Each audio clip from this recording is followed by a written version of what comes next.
kofirlar shu mana hozir kofirlarning boshlig'i bo'lmish, bugungi kunda Fir'avnlik vazifasini bajarayotgan Amerika o'zini insonlarga o'zini iloh qilib tanishtirishga harakat qilyapti-da. Iloh qilib olib kirishga harakat qilyapti. Ya'ni bu har vaqtda Fir'avnlar mana bu ishni qilishgan. Ya'ni Alloh subhanahu va taolo bandalarini o'zi yaratganligini bandalariga payg'ambarlar orqali yetkazgan. Va o'zigagina ibodat qilishga Alloh taolo chorlagan. Va o'zidan boshqasiga ibodat qilishni shirk deb Alloh subhanahu va taolo nomlagan. Va har bir vaqtda Alloh taolo mana shu payg'ambarlar merosxo'rlari bo'lgan ulamolardan chiqarib turgan, haqqa da'vat qiladigan. Va Alloh subhanahu va taolo bayon qilganki, u yerda tavhid rububiyyani, tavhid uluhiyyani, tavhid asma sifatlardi. Ya'ni rububiyatda yaratishda ham yakka Alloh subhanahu va taolo o'zi ekanligini, va uluhiyatda ibodatda ham yakka o'zigagina ibodat qilinish kerak ekanligini va asma sifatlarda, ya'ni u zotning fe'llarida, sifatlarida hammasida komil ekanligi. Ya'ni u zotniki shunday zotiki innalloha samiyun alim, albatta Alloh eshituvchi. Ya'ni eshitganda ham hamma narsani eshitadi. Hatto kichik-kichiklarimizni ham eshitadi. Eng maxfiy bo'layotgan tovushlarni ham eshitadi. Hattoki qalbimizda o'tkazayotgan so'zlarimizni ham Alloh taolo eshitib turadi, Alloh subhanahu va taolo. Va Alloh taolo innalloha basir, albatta Alloh ko'rib turguvchidir. Ko'radiki, hamma narsani ko'radi. Hattoki qop-qorong'i kechada qora toshning ustida ketayotgan chumolini ham ko'rib turadi o'zi. Ya'ni Alloh subhanahu va taolo haqiqati shunaqa. Buni bizlarga oyat orqali, ya'ni payg'ambarining tili orqali bizlarga yetkazgan, bunga bizning iymonimiz bor bu narsaga. Lekin kofirlarning boshliqlari bo'lmish.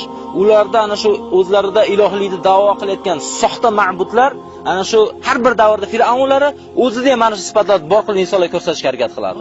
Buni insonlar qo'rqishi yo'l orqali bo'lsin, sehrgarlar orqali bo'lsin, shu narsani harakat qiladi. Va Fir'avnlar mana shunday o'zini sehrgarlar orqali qilardi. Qachoniki haq kelgandan keyin botil yuzi ochiladi, fosh bo'ladi. Musa alayhisalom u yerda asolarni Alloh subhanahu va taolo bergan edi, u kishiga mo'jiza qilib, ana shu asosini Alloh taolo mo'jizalar orqali uniki ilonlarini, uning sehrgarlarini botil ekanligini Alloh taolo shunday ko'rsatib qo'ydi Alloh taolo. Fir'avnning asl bashar asosi bo'lib ketdi. Ungacha insonlar hammasi Fir'avnni o'ldiradi, tiriltiradi, u biz ilohimiz deb yurishardi. Xuddi shunga o'xshagan hozirgi kunda ham, ya'ni hozirgi bir qisqagina mavzu shuki, kim akbar? Allohu akbarmi yoki Amerika akbarmi? Allohu akbar. Alloh eng buyuk degani. Alloh taolo Qur'onda afala yatadabbarunal Qur'on dedi. Qur'onni ular tadabbur qilmaydilarmi dedi. Ya'ni tadabbur degan narsa bor. Ba'zi narsalarni biz o'qiymiz, o'rganamiz, tadabbur qilmaymiz. Tadabbur qilish kerak. Ya'ni tafakkur qilish kerak ana shu oyat, hadislarda. Ya'ni Alloh taolo afala yatadabbarunal Qur'on, Qur'onni tadabbur qilishmaydimi? Fikr qilishsin Qur'on har bir oyatlari haqida deydi. Xo'p, mana Qur'onda Allohda akbar ekanligi ko'p bayon qilingan. Va namozlarda ham hattoki mana qarangki, har rakatda, har namozda nima qilamiz? Allohu akbar. Alloh eng buyukdir, Alloh taolo. Eng ulug'dir Alloh taolo. Nima qilamiz? Sajda qilganda ham, ruku qilganda ham Alloh eng ulug'dir. Alloh eng ulug'dir. Doim mana bu kalimani ishlatamiz. Lekin musulmonlar ham mana shu kalimani ishlatadi, lekin mohiyatini unutgan. Alloh eng buyuk dedi, Alloh eng kuchli zot dedi-da, lekin kofirlardan qo'rqadi. Kofirlardan qo'rqadi. Ya'ni kofir mana shuni o'zini targ'ibot orqali olib kirdi. Amerika o'zini xuddi iloh qilib ko'rsatkiz kelyapti. O'zini hamma narsani eshitib turamiz degan tushunchani olib kelmoqchi bo'lyapti dunyoga. Hamma narsani ko'rib turamiz degan tushunchani olib kelyapti. Atay bu narsalarni qiladiki, atay mana bu narsalarni doim üstümizga tushiraveradiki, nimaga? Men hamma narsani ko'rib turibman, hamma narsani bilib turibman deganda sizni harakat qildirmaslikka harakat qiladi kofirlar, jihodingizdan to'xtatishga harakat qiladi. Lekin ulardagi cheklangan mahdud ularga. Ya'ni ularni ko'rishligi, bilishligi cheklangan ularga. Ular ham banda ular.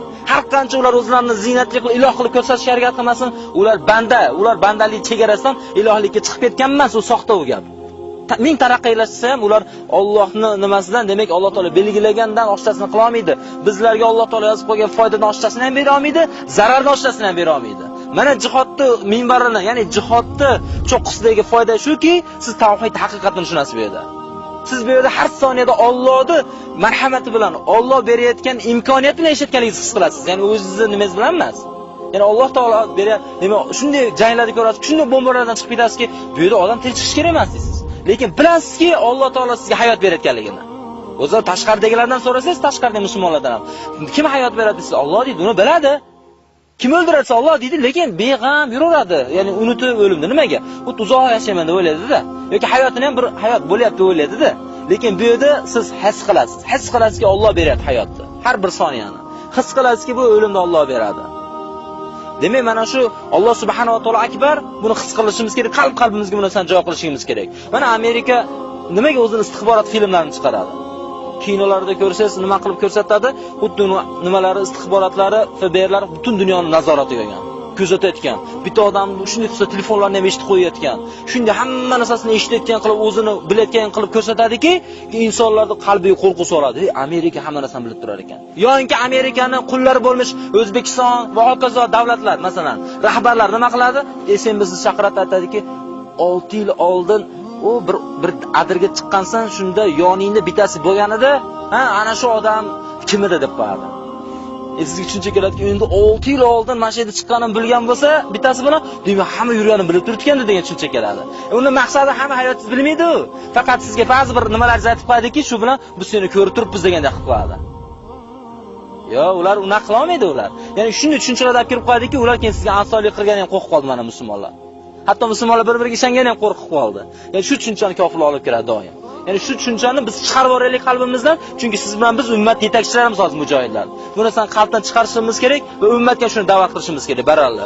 Musulmon birodarlar, ulardan qo'rqmanglar. Ular yana Alloh subhanahu va taolo yozib qo'ygan narsasini qila olmaydi.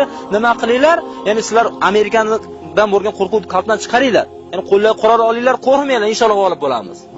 Amerika kirgan vaqtda aniq g'olib bo'laman deb kirgan. Hatto sulh ham qilmayman degan. U vaqtda o'z musulmonlar sulh qilaman demagan. Lekin avval sulh qilsa ham men qilmayman degan Amerika. Men bularni patchani chiqaraman deb kirgan, mana Alloh izni bilan xor bo'lyapti inshaalloh. Shuncha qurol aslahari bor, shuncha narsasi bor. Nimaga yo'q qora olmayapti bunisi ozgina mujohidda? Chunki Alloh taolo yozib qo'ygan narsasini bera olmaydi. Butun ummat bir bo'lsa ham, buni Ibn Abbos roziyallohu anhu Abdulloh ibn Abbosga, Ibn Abbos o'g'li Abdullohga Rasululloh vasiyat qilib aytdi, "Ey o'g'lim, ey bolakay" dedi. "Sen bil, butun ummat hammasi bir bo'lsa, senga foyda berishi uchun jamlansa, Alloh taolo yozib qo'ygan narsasini bera olmaydi. Alloh yozib qo'ygan foydani beradi, xolos. Endi butun ummat sizga zarar berish uchun jamlansa, Alloh taolo yozib qo'ygan narsa zarar bera olmaydi. Bu hammasi banda. Allohdan boshqa hammasi banda, har qancha o'zini iloh qilib ko'rsatishga harakat qilmasin. Tushunali, demak shuning uchun biz yakka Robbimizga suyanamiz va faqat mana shu yakka Robbimiz nima qilgan? Bizni xushyorlikka ham chaqirgan. Bizni xushyorlikka chaqirgan sabablarni qilib turib, keyin o'ziga tavakkul qilishimizga Alloh taolo buyurgan. Otimizni baylab turib, keyin Allohga tavakkul qilamiz. Otimizni qo'yib yuborib turib, qilmaymiz. Shayxul Islom Ibn Taymiy aytadiki, kim deydi sabablarsiz tavakkul qilaman desa, u Alloh va Rasulining ustiga kulibdi deydi. Sabab qilmasdan tavakkul qildim desa. Tushunali, mana bu o'rinlarda bo'lsin, e'dod o'rnida bo'lsin, muaskar bo'lsin, boshqa keng jang holatlarida bo'lsin, bir qo'mondonlarga ham lozim bo'ladiki, nafarlarni ehtiyot qilmoqligi. Va endi qo'l ostidagilarga nima qilish kerak bo'ladi? Itoat qilish kerak bo'ladi. Ya'ni bu qancha nima qo'rqamiz biz? Biz jang qilgani kelganmiz-ku deyilmaydi bu vaqtda. Bu paytda o'zini o'xshatish bo'lib qoladi. Va ana shu vaqtda siz bu qo'rqoqlik bo'lib qolmaydi, balki siz ibodat deb qiling. Shu ehtiyotkorliklar nima deb biling? Demak, ibodat deb biling, birodarlar. Mana Amerikani masalan bu siyosatlardagi buni gohida bu tushunmay qolamiz. Bu nima degan urushlar, bir qancha urushlar bo'ladi-da. Shundan bitta turi, bitta jang qurol bilan bo'lmaydi urush. Yana bir turi media urushi deb qo'yadi. Ya'ni u sovuq urush bo'ladi. Halodniy vayna deb qo'yadi. Ular shu nima bilan, targ'ibot bilan urush qiladi. Targ'ibot bilan mujohidlarni yomonlik qiladi, targ'ibot bilan o'zlarini kuchli qilib ko'rsatadi, targ'ibot bilan o'zlarini ruhan tushunmaslikka harakat qiladi ular ham. Targ'ibot bilan qiladi. Ya go'da siyosatdan qiladi. Mana yaqinda bir Amerikaning bitta ministri chiqib aytayaptiki, endi bu jentlmenlikda bu o'zini o'xshatyapti endi. Chiqib aytadiki, bu yerda siyosat bor tagida. Amerika deb qo'yadi, demokratiyaga muxolif ish qilyapti deydi. Amerika xato ish qilyapti deydi. Nimaga demaysizlar deyapti. Men tekshirib chiqsamki deb qo'yadi, Amerikani bu FBRni istixborotini tekshirib chiqsam deydi, butun dunyoni nazoratini qo'liga olyapti deb qo'yadi. Hammani telefonini eshityapti ekan, hamma butun davlatni internet bilan nazoratga olyapti. Bu to'g'ri kelmaydi demokratiyaga deb uni yomonlab qo'yib turib, uni shunaqa tushunchani olib kirib qo'yapti insonlarga. O'zi aytadi, Amerikan boshliqlari aytadi-da unga, qil shu narsani desa qiladi-da, shunaqa qilib ham o'zini nima qilib qo'yadi. Nimaga bu musulmonlar, mujohidlarning amaliyotlarini o'ziga burib yuboradi ular? Ularning foyda zarar o'lchaydi. Chunki ular bashar asosida ketish kerak emas. Ular mana shunday kinolar chiqarib, istixborotlar chiqarib, biz hamma narsani bilamiz, hamma narsani tekshiramiz, telefonni ham ushlaymiz, uni ham ushlaymiz deb turgan bir paytda ularni yuragi bo'lmish ichkariga necha yuz yildan beri urush ko'rmagan Amerikan ichiga Alloh taolo 11-sentyabrda Alloh taolo nasib qilgan mujohidlarga. 11-sentyabrda bu haqiqatdiki buni mujohidlar qilgan edi bu narsani. Mana shu Afg'oniston diyorlarida ta'lim olgan mujohidlar buni boshida Usama bin Laden rahbarligida 11-sentyabrda ana Allohning fazli bilan hech bir hayoliga kelmagan, ummatda hayoliga kelmagan, bashariyat hayoliga kelmagan holat. Shu hozirgi kunda Fir'avnini ana shu qasrlariga, hattoki ana shuni turgan ichki shaharlari, Nyu-Yorkdagi ana ikkita Hasan Husayn binoga nima qilingan edi, urilgan edi. Allohning fazli bilan yo'q ketgan edi. Mana 10 yillardan oshdiki, shu kungacha bo'lgan dunyoning krizisi ana shundan deyiladi. Dunyo savdo markazi edi. Yana ana shu kuni bekitishgan ediki, Washingtonda ham portlash bo'lgan edi. Qayerda? Pentagonda ham urilgan edi. Ularning istixborotning markazi ham urilgan edi. 3 terga samolyot urilgan ediki, ular qochib ketib qolgan edi ular. Bu bilan ular basharlar ochilgan. Kerak bo'lsa bular o'zini himoya qila olmaydi. Ya'ni bular ham o'ziga foyda zarar bera olmaydi. Alloh xohlasa kirib borishligini Alloh taolo ularga ko'rsatib qo'ygan edi va ummatga Alloh